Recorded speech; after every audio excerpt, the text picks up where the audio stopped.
We are looking at the section of my closet that has taupes and browns. And these were just the hung up pieces. There's got to be 12 or 15 pieces there, plus the shirt that I'm wearing today also goes in that section. So you know what this tells me? Stop buying taupe and brown. These are the pieces I'm keeping.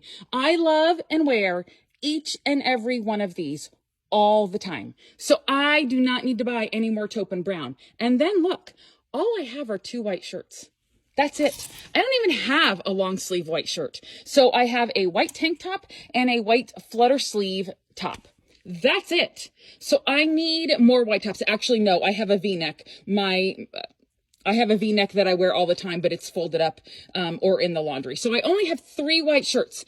I could probably use a couple more white shirts to layer under things. So this is why I think it's so important to do this, because number one, it's going to save you money. I am not going to buy anything else in the taupe family because I clearly have enough. I've got lots of solids. I've got, some solids with just a little bit of trim. I've got plenty of prints here if I want to wear them. So there's no need for me to buy anything else in that colorway.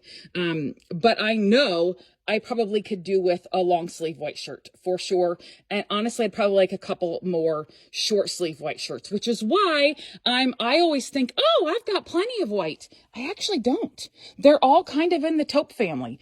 So anyway, that's just my 2 cents. That's how I do it. I think it really, really helps when I am organizing things and helps me to know what I need and what I don't need.